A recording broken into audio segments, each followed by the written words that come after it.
Today we're filming from one of the prettiest areas of Shanghai called the former French concession here on Fuxing Road, picturesque area.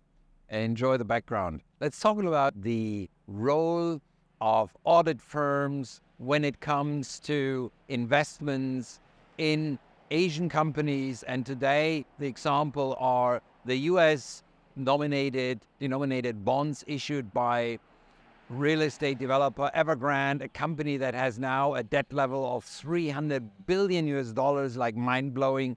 And a Hong Kong court has just ordered the company to be liquidated. In the course of the liquidation, there's now a special focus on the role of the auditors, or I should say, the former auditors of Evergrande. In 2020, it was the last time PwC Hong Kong, a member firm of the PwC network, issued a so-called unqualified opinion on the financial statements of Evergrande. And that means an unqualified opinion means it's a clean opinion, meaning whatever was presented in the financial statements was in accordance with Hong Kong financial reporting standards. Now, what happened in 21 and in 22? PwC resigned as auditor, and for those of you who are not in the audit industry, it means something very negative. When a prestigious Big Four audit firm or audit brand resigns from an audit, the auditor is Prism, a local audit firm, not very well known, and they did not issue an opinion on the 21 and 22 financial statements. So the question is, what does it mean from an investor's perspective? Whatever the audit firms did or didn't do in terms of audit opinion, it did not prevent the foreign debt holders to retain their assets. They lost almost everything. I think now the value of the bonds is 2 cents, US dollar cents. So let's understand what the role of auditors is, and let's understand what the going concern assumption means. Number one, auditors, statutory auditors in a certain jurisdiction only say, when they give an unqualified opinion, that the financial statements were prepared according to a certain set of rules, accounting principles, and nothing else was said for the 2020 accounts. And you could already see in these 2020 accounts of Evergrande that the debt levels were dangerously high. What happened in 21 and 22 is then when this local audit firm Prism did not issue a qualified or did not issue any opinion, they did that because the so-called going concern assumption was not met. What does it mean in layman terms? Going concern means there needs to be a certain likelihood that the enterprise will continue to operate.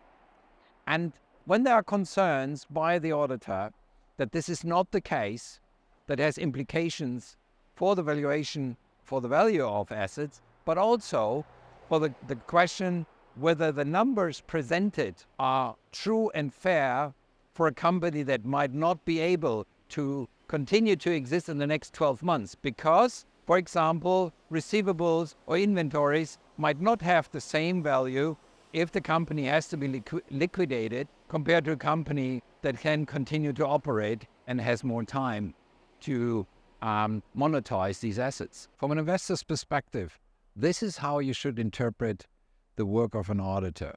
If there is an opinion, a so-called unqualified opinion, it's a minimum baseline requirement. It is by no means any form of quality assurance or quality statement about the profitability or favorable quality of an investment, by no means. But if you don't see any audit opinion, and this is what happened in 21 and 22, then you should be worried. But by that time, it's too late. In a nutshell, audit opinions give an investor very, very limited assurance. The only thing it does, it tells you, oh, when it's too late, you know it.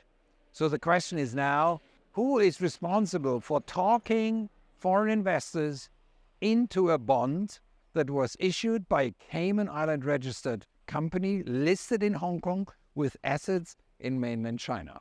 Who is ultimately responsible for people buying these bonds because they were hoping to get a high interest income from those without understanding the enormous risk profile of buying Evergrande bonds. And the answer is the financial advisors, as they're called, or asset management companies from the US, from Switzerland, who told their clients to buy these bonds without telling them the enormous risks, without telling them about the risks recovering assets in case they need to go to court, without telling the customers about the complex jurisdiction in a special administrative zone of Hong Kong versus mainland China, without understanding the business model. This is the issue. When you're next time hearing about a great investment opportunity in a faraway jurisdiction that you don't understand, listen to someone like Warren Buffett who says, if you don't understand the asset, don't invest in it.